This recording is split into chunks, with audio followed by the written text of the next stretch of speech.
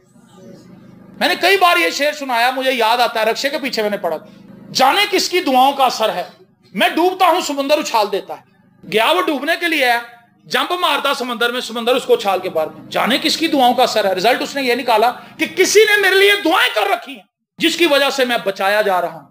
ہم نے اپنے بچوں کے لیے کتنی دعائیں کی ہیں، خداوند میرے بچے کو غلط سوسائٹی میں نہ جانے دے، روز دعائیں کرے، خداوند اس کو بچا، خداوند اس کو بچا، وہ نشہ باز لوگوں میں بیٹھنا چھوڑ دے، اے خداوند مدد کر، میرے بچے کی مدد کر۔ ہر روز ہر روز ہر روز ہر روز ہم یہ دعائیں نہیں کر رہے، ہم دعا کر کے بھول جاتے ہیں، پھر ہم بیچارے بن جاتے ہیں، بس جی ساڈے تے نصیب ہی خراب ہے، بھراؤ میرے لیے دعا کرو، میں تو اجڑ گئی۔ یہ ہمارے الفاظ، ہمیں دعا میں کھڑے ہونا ہے، ہم نے دعا میں دلیر ہونا ہے، ہم بیچارے بن گئے۔ جب ہم بیچارے بن گئے اس کا مطلب ہے ہم نے سرنڈر کر دی کہ شیطان پاورفل ہے، بھائی شیطان جو کچھ کرے وہ کرے، ہم نہیں کچھ کر سکتے، خدا یہ کچھ کر دے، خدا بھی چوپی رہتا سنتا ہی، ایسا ہی ہے۔ ہم بیچارے بن گئے، بیچارے نہ بنے، آپ اختیار والے، شیطان کو ریٹریٹ کریں، شیطان پیچھے کی طرف جائے، ریٹیلیٹ کریں، شیطان کو دھکا دیں، اس کو پیچھے کی طرف دھکیلیں اور دعا کریں، سپیس بنائیں اپنے لیے۔ یہ ایک دعا کرنے والے شخص کا ایٹیچیوڈ ہے، یہ اس کا رویہ ہے، یہ اس کی فطرت ہے، یہ اس کی نیچر ہے کہ وہ دباتا ہے، وہ جگہ بناتا ہے اور شیطان کو پیچھے دھکیلتا ہے۔ لیکن آج ہم مظلوم اور بیچارے بن کے دوسروں سے کچھ لینے کی کوشش کرتے ہیں، دوسروں سے مدد مانگتے رہتے ہیں، لیکن خدا نے ہمیں یہ اختیار دیا ہے کہ ہم خود دعا کریں۔ ہم اپنے لیے کتنی دعا کرتے ہیں، میں نے لاسٹ یہ پیغام میں بھی ذکر کیا تھا، ہم اپنے لیے دعا نہیں کرتے، ہمارے بگڑے ہوئے رویے ہیں، لیکن ہم ان رویوں کے لیے دعا کرنے کے لیے تیار نہیں۔ ہم صرف یہ کہہ کے آزاد ہو جاتے ہیں، سر جی میری تو مجبوری ہے، میں کیا کروں بھائی، پھر میرے سے کنٹرول نہیں ہوتا۔ یہ کوئی عذر نہیں ہے، میری نظر میں یہ بے وقوفی کی بات ہے۔ اگر یہ آپ سے نہیں ہو پاتا، اگر آپ کو جگہ جگہ غصہ آ رہا ہے، اگر آپ جگہ جگہ گالیاں نکال رہے ہیں، آپ سے نشہ کنٹرول نہیں ہو رہا، شراب نہیں چھوٹ رہی، سگریٹ نہیں چھوٹ رہی، ہر قسم کی بری سوسائٹی نہیں چھوٹ رہی، تو آپ نے کتنی دعا کی اپنے لیے؟ جب مجھے پتا کہ یہ زہر پڑا ہوا بوتل کے اندر، یا مجھے پتا ہے یہ شراب جو ہے یہ کسی بھی طرح میرے لیے فائدہ مند نہیں ہے، آپ اس کو کیوں پی رہے ہیں؟ اور جتنے بھی شرابی مجھے ملے ہیں وہ کہتے ہیں جی اسی خوشی نہ تھوڑا پی رہے ہیں، اور روتے ہیں، پادریوں کو دیکھ کر رونا شروع کر دیتے، بھائی صاحب دعا کرو میرے تو لعنت نکل جائے، بڑا تنگ آ، جگہ جگہ تو ذلیل ہونا۔ اچھا پھر دعا کیا، خدا یہ کہندا میرے اندر بدرو ہی کٹ دو شراب۔ میں کہا سر جی وہ نکلنا چاہتی، تسی نہیں انہوں نکلن دیں، وہ تو جان چھڑانا چاہتی ہے کہ پادری نے دعا کرتی اور مینوں جان دے، جیسے ہی پادری جاتا ہے پھر کھول لینا، کہندا میں مجبور ہوں۔ بیچارے نہ بنے، شیطان کے آگے سرنڈر نہ کریں، اپنے حالات کے آگے سرنڈر نہ کریں، دعا میں کھڑے ہو۔ راست باز کی دعا کے اثر سے خدا ہمیں بلا رہا ہے کہ ہم اپنے ملک کے لیے دعا کریں، خدا ہمیں بلا رہا ہے کہ ہم اپنی قوم کے لیے دعا کریں۔ ہماری قوم کی جو بیٹیاں ہیں، ہمارے قوم کے جو بیٹے ہیں، اگر آپ ان کا حال دیکھ لیں تو آپ آنسو بہائے بغیر نہیں رہ سکتے۔ ہر فیملی میں ایسے بچے ہیں جو کہنے سننے میں نہیں ہیں، فیشن ان کے روج پہ ہیں، تعلیم زیرو، انڈر میٹرک کنی تعلیم ہے، تعلیم کے بارے میں کچھ نہیں، بال اس کے آسمان کی طرف جا رہے ہیں، تعلیم کے بارے میں بتاتے ہوئے وہ گھبرا رہا ہے اور بال اس کے نکل رہے ہیں باہر کی طرف، آسمان کی طرف جا رہے ہیں۔ فیشن ہی فیشن، ٹک ٹاک، اور اس کے اوپر جناب عجیب و غریب کسی ایکٹر کا ڈائلوگ ہے انہوں نے بول رہا ہے، جناب ایکٹر کوئی اور ڈائلوگ وہ بول رہے ہیں۔ او بھائی تو کون ہے؟ اس نے تو پیسہ کما لیا، تو اپنا پیسہ اجاڑ رہا ہے، تو اپنی زندگی تباہ کر رہا ہے۔ جس کا تو ڈائلوگ بول رہا ہے وہ تو کروڑ پتی ہے اور تو ککھ پتی بھی۔ شرم کی بات ہے مسیحی قوم کے لیے، یہ چیزیں دعا طلب ہیں۔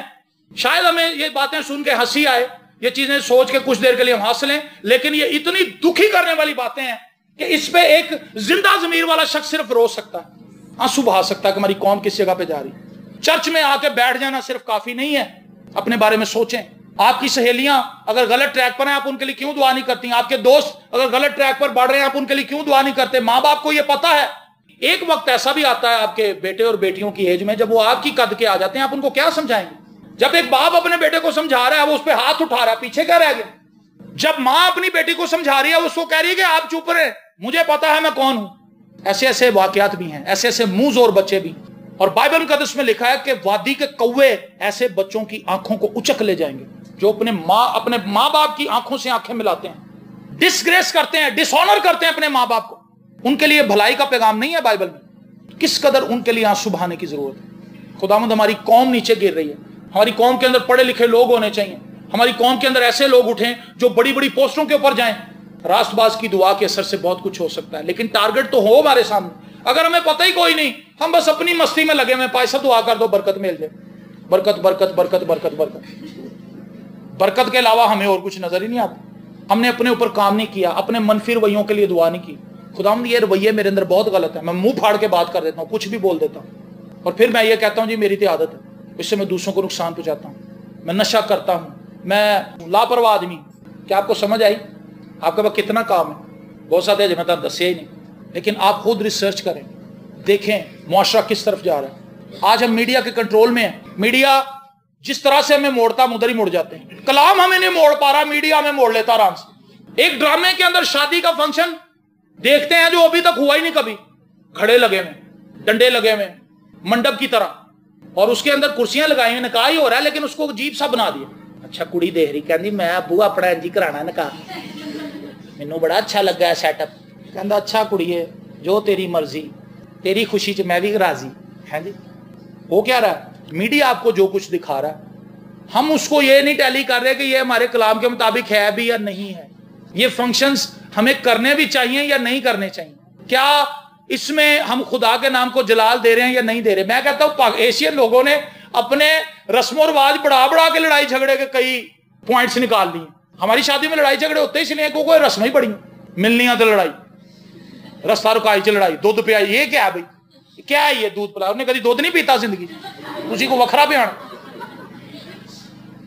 صحیح کہہ رہا ہے جی, میں غلط کہہ رہا ہوں؟ دودھ پلائی کیا ہے بتائیں مجھے, کیا وہ تیل چو رہی ہیں ماما. ٹھہر جو کوئی نہ اندر آئے, تیل چو رہے. میں کہا جی یہ مطلب کی ہے؟ کوئی مطلب نہیں. تو میں کہا تیل ایویں ضائع کیتا, کس طرح پیر پہ آ گیا تلک جائے وہی ہڈی پہ. ہاں پیسے بھی. پھر وہ جناب ماں وار رہی ہے جی, وہ ماں وار کے خود دودھ پی رہی. میں کہا جی ہے کی؟ کہنی میں تیریاں ساریاں بلاواں لے لیا. میں کہا میرے تو بلا ہی کوئی نہیں, یسو نے میری بلائیں اٹھا لی پہلے ہی, تسی کیڑی بلا چکی ہے تو کیڑا دودھ پیتا. ہم کہاں کھڑے ہیں اور اس پہ لڑ رہے ہیں. ساڈی کڑی نو دوپٹہ نہیں پھڑن دیتا, انہوں پیچھے تک دیتا ہے نا. سکی بھن تے اسی تے انہوں پیچھے کرتا تے آپ اگے ہو گئے. لڑ رہے اور فضول کی رسمیں. او بھائی ان کے اندر ہے کیا؟ ان رسموں سے اپنی شادیوں کو خراب نہ کریں. اور نکاح جو سب سے اہم ہے اس پہ آتا ہی کوئی نہیں. سب سے اہم مسیحی شادی کے اندر جو سب سے اہم رسم ہے وہ نکاح ہے. نکاح تو بڑھتا ہی کوئی. تیل مہدی تے او بچے نہیں آئے, وہ شامی آن گے تیل مہدی تے ڈانس کرن لے, رقص کرن لے. رقص کے ماہر ہیں, ایسے ایسے سٹیپ لاندے نے, تلک دے پھر دے کو ادھر جا رہا. ہاں شیم و نس. دعا میں کوئی نہیں, نکاح میں کوئی نہیں, عبادت کے کام میں کوئی نہیں, گل گپاڑے میں, شور شرابے میں, بے حیائی میں سب سے آگے. دوپٹے ہم نے چھوڑ دیے, شلواریں ہماری چھوٹی ہو گئی, قمیضیں ہماری چھوٹی ہو گئی, اور کسی کی شرم و حیا ہمیں رہی نہیں. سلام دعا ہم نے کسی سے لینی نہیں, کسی بڑے کو سلام ہم نے کرنا نہیں, بلکہ انہوں بھی کھچ لینا. چاچا جی تسی بھی آ جاؤ, ڈنڈے دے نال تصویر کھچ کی انہوں کہندے نے سیلفی سٹک. Selfie stick. سورا بھی ڈانس کر رہا ہے, نو بھی نالے نچن ڈئی ہے. بڑوں کی بھی مت ماری گئی, کیونکہ جب بڑے نے پی لینی ہے تو اس کا بڑا پن کہاں گیا؟ اس کو کیا پتا میری عزت کیا ہے, میری ڈگنیٹی کیا ہے, میری رسپیکٹ کیا ہے. میں اپنی بہو کے ساتھ ہی ڈانس کر رہا ہوں, اس کو کھینچتا پھر رہا ہوں. آج ہمارے معاشرے کے اندر بری چیزیں پینیٹریٹ کرتی جا رہی ہیں, انٹر ہوتی جا رہی ہیں, ہماری مسیحی زندگی کے اندر انٹر ہوتی جا رہی ہیں, لیکن ہم خاموش ہیں. ہم اس سسٹم کا حصہ بنتے جا رہے ہیں. میں یہ کہتا ہوں آپ اگر کچھ نہیں کر سکتے, اپنے کمرے میں جا کے آنسو تو بہا سکتے ہیں. خداوند میری بیٹیوں کو عقل دے, میرے بیٹوں کو عقل دے, میرے بزرگوں کو عقل دے, میرے بھائیوں کو عقل دے, میری بہنوں کو عقل دے. کیا یہ کوئی مشکل کام ہے؟ لیکن یہ اسی وقت ہوگا جب آپ کے دل میں درد ہوگا اور ان کے لیے محبت ہوگی. ہم آج اس لیے دعا نہیں کر پا رہے